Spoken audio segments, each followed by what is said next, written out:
Tobias is taking his daughter Nora to view the troll peaks in the mountains of Romsdalen, Norway. According to legend, 13 trolls gathered here for a wedding but grew so inebriated that they lost track of time and became mountains. Nora believes she is too old for fairy tales, which upsets Tobias, and he tells her that she must believe in something in order to see it. 20 years later, Nora is an archaeologist on the Atlantic coast of northwestern Norway. Her team was on a digging trip. Most of them are ready to give up because they haven't found anything in 6 months and their funds are running low, but Nora is tenacious and persists. Her perseverance pays off, and she discovers a dinosaur skull, for which the gang celebrates. Meanwhile, in the Dovre Highlands, a construction crew is digging a new railway through the mountains. This has attracted a lot of attention from activists who are against such environmental harm, but their presence is ignored. When the explosives are eventually detonated to begin the tunnel, something deep inside the mountains growls and produces a collapse that not all employees can escape in time. The Norwegians were instantly alerted to this catastrophe and the seismic activity it has created. Military forces, which dispatched a reconnaissance plane to examine Sigrid, are in charge of managing the cameras on those planes and immediately compiling a series of visuals to show her superiors, which determine this is significant enough to warn Prime Minister Berit. Berit is informed of all the devastation inflicted by unknown forces on her journey to the base and shown the photographs they captured, which Berit's advisor Andreas believes look like footprints. Berit thinks it humorous but impractical and assigns Andreas 2 tasks: keep the press out of this knowledge and find some scientific specialists who can assist them with this challenge. A helicopter arrives in the middle of Nora's celebration, requesting her to accompany her to examine a problem of national security. Andreas greets Nora and leads her to a secret meeting where Berit, the most powerful military officials, and a few other scientists are debating the various causes of the occurrence in the mountains. When Nora introduces herself as a paleontologist, she is dismissed because dinosaurs are extinct and hence cannot be the source of this information. While the team has not ruled out the prospect of a military attack from another country, the reports thus far appear to favor the notion that the cause is geological in origin. Images on the screen depict a crater and indentations in the landscape, prompting scientists to propose explanations such as sinkholes or subsurface pockets of gas. Nora interrupts them to point out that the craters are plainly footprints, but she is dismissed because footprints would imply monsters, which is a ridiculous thought. Another interruption comes from Sigrid, who has hacked into one of the activists' phones and discovered live footage of the incident. The destruction is truly disturbing to witness, but before the others can return to their gas hypotheses, Nora demands that Sigrid play the film again, this time more slowly. There's a loud roaring sound in the background, like an animal, and a large and enigmatic humanoid shape lurks in the shadows among the falling rocks. Meanwhile, in Lesja, an elderly couple wonders what has become of their dog, which will not stop barking. When the entire house begins to shake, the couple flees to their basement before everything collapses and the power goes out. When the shaking ends, the couple emerges to discover their home entirely ruined, albeit their dog is safe. Back at the base, the leaders continue to reject the possibility that the tracks were made by some type of enormous creature, and Nora points out that whatever it is, they need to take action against it rather than sitting on their buttocks and arguing for hours. Berit is pleased by her demeanor and appoints Nora as the official scientific advisor, after which she is invited to accompany Andreas to Lesja to investigate the current occurrence. Andreas asks Nora how she became a paleontologist on the helicopter, and she tells him she's loved nature since she was a child, and her childish love of fairy tales blossomed into wanting to find the real monsters underground. Her mother died when she was 10 years old, and her father was a professor of origin mythologies and folklore, but the older he became, the less he could tell the difference between reality and fiction.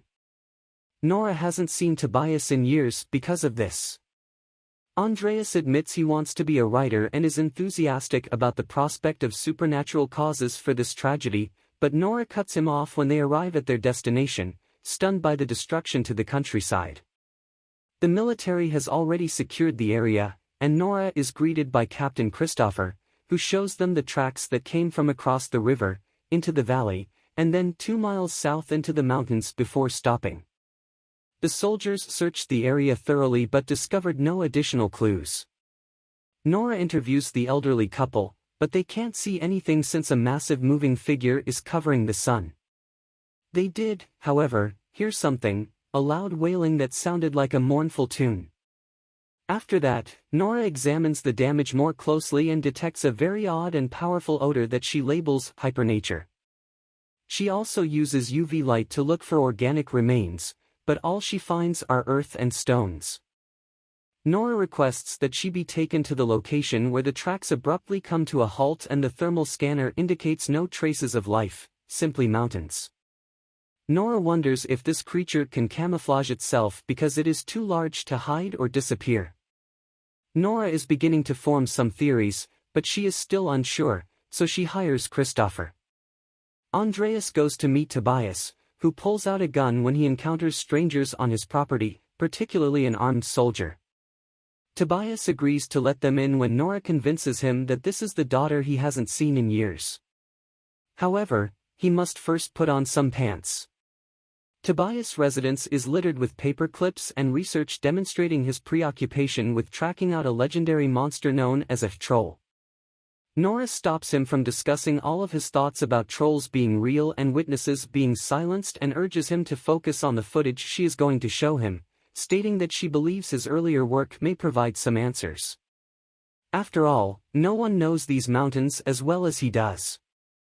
Tobias, on the other hand, believes that this footage proves his troll theory is true, and when Nora points out that scientists would have already discovered troll DNA if they existed, Tobias reminds her that the Christianization of Norway wiped out all the mythical creatures and that when he was about to reveal it all, Tobias was sent to the loony bin.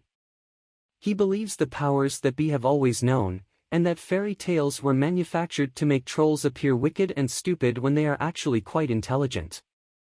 Nora can't believe what she's hearing, but Tobias is too thrilled to disagree and joins the research team. When they reach the point where the rails come to a halt, Tobias discovers that the topography is incorrect and does not match the maps.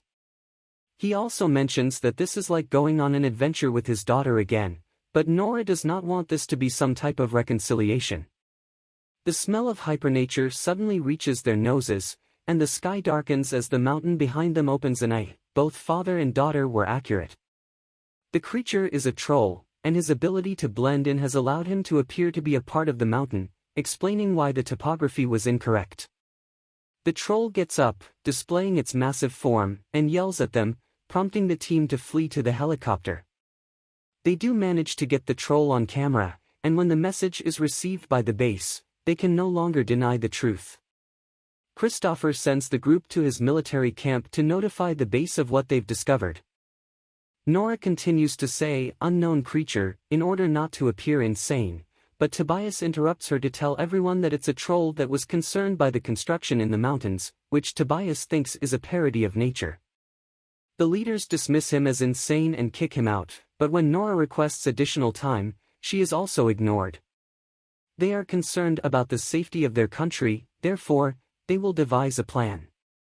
After that, Nora is outraged with her father for wrecking everything and wants to flee, but Tobias changes her mind when he explains that he knows this isn't a fairy tale, that this isn't a troll that can be forced back with weapons and sunlight. The troll has awoken alone and afraid, therefore, weapons will enrage it even more, and nature will always push back. Nora admits he's correct and agrees to stay. Now it's simply a matter of getting Christopher to accompany him. He initially refuses, but after some persuasion from Nora, he agrees to hide the trio in his helicopter if they pledge to obey his demands. By the time the entire military operation arrives in Heidel, it is dark. While they wait for the troll, Tobias and Nora recall the old fairy tales they used to tell each other during their adventures, and the two of them reconcile. The troll appears a moment later, but when he gets close enough, he stops moving, and Tobias is certain the creature is aware of their presence.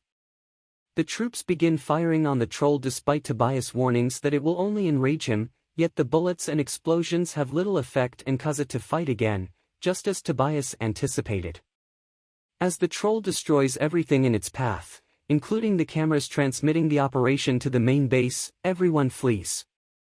The crew is hiding behind a tree with a wounded soldier when the troll reaches down and grabs the soldier to eat it. Tobias adds that the troll probably smelled the blood from the soldier's wounds. Nora, Andreas, and Christopher want to flee, but Tobias chooses to approach the troll in a polite manner. To everyone's surprise, the troll stops moving and responds to Tobias' gentle words with tranquil groans, but not all the troops get the memo. When the troll turns around to counterattack, a truck opens fire on him once more. It inadvertently hits Tobias in the process. Nora rushes to her father's side as the troll walks away, and Tobias mumbles the words, "the palace, the king, home," urging his daughter to remember to believe before he dies.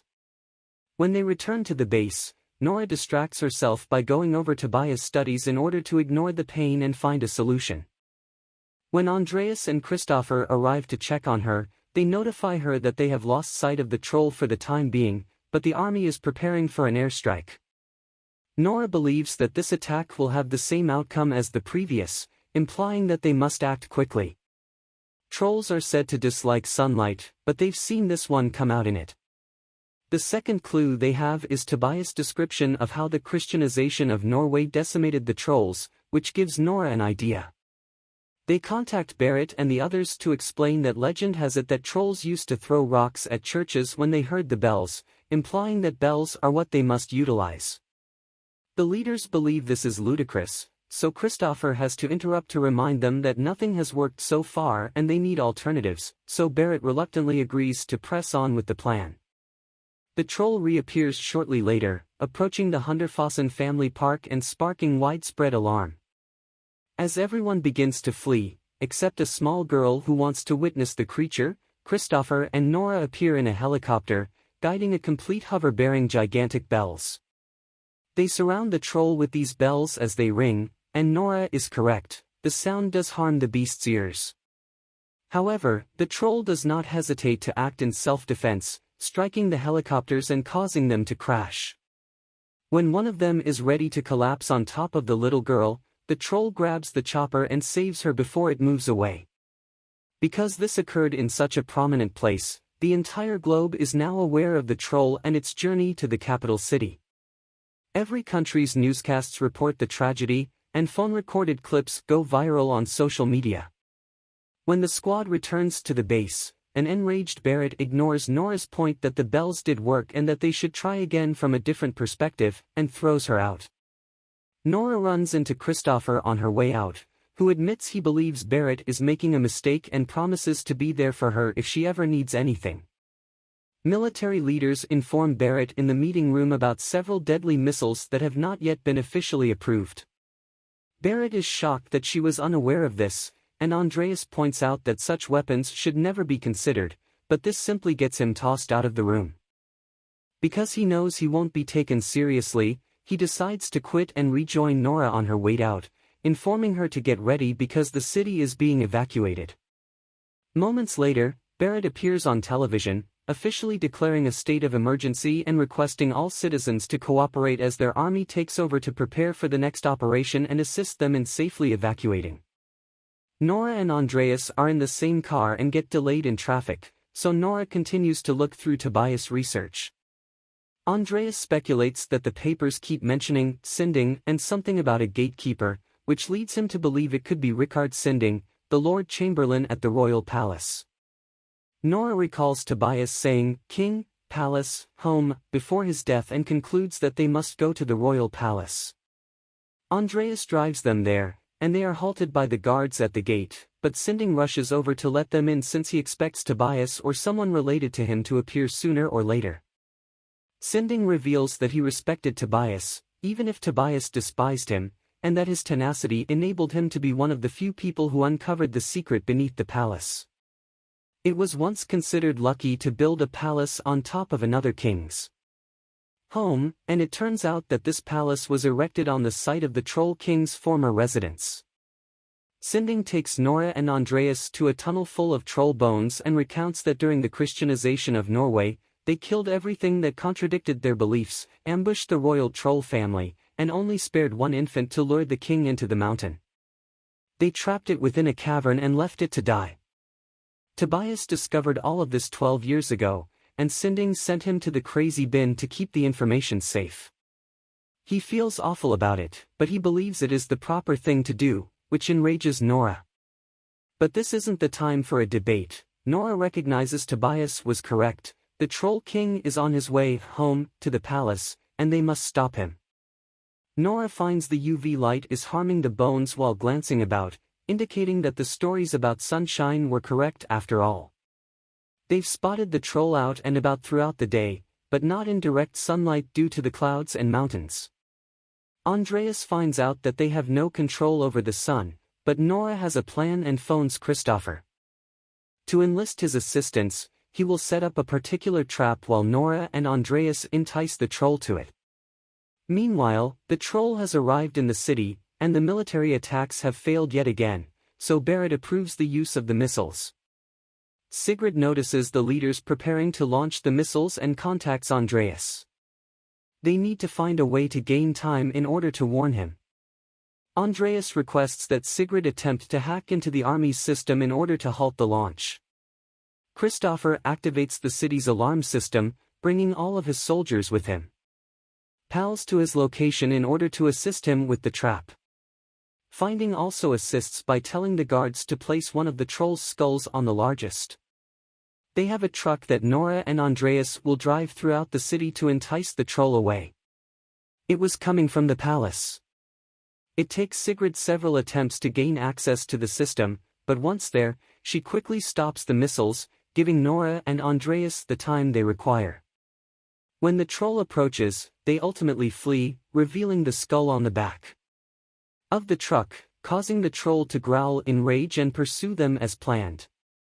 Nora phones Christopher to let him know they're on their way, leading him to give a motivating speech to his troops in order to keep them brave until the monster appears. Nora and Andreas reach the motorway after a lot of frantic driving through the streets of Oslo, only to mistakenly misplace the skull in the process. Before it finds its reflection in a structure, the troll stops sprinting to pick it up, giving out a painful, mournful groan for its children. When it tries to touch the glass, it shatters, and the sudden breaking sound startles the audience. Troll, causing it to drop its skull, which shatters into a million pieces. The troll roars in pain, making Nora realize how awful it is to be the last of its kind. When the creature comes after them for vengeance, Nora returns to her initial plan of driving away, escaping the troll's destruction as best she can. Sigrid's hacking is detected at the base, and her computer is taken away so that the system can be restarted. Nora and Andreas arrive at the place with the trap seconds later, so they leap out of the truck to finish luring the troll straight to the center as it walks on the car. The troll then attempts to step on Nora, but scores of troops intervene. UV lights surround the monster and begin to burn it. The plane carrying the missiles is also approaching, but the pilot hesitates when he spots civilians on the ground. An argument breaks out at the base over whether to abort, prompting Sigrid to strike the moron who doesn't care about his subjects, and the operation is essentially cancelled. Barrett and the others at the base monitor the troll's death on their screens. And Christopher's warriors had already begun to rejoice.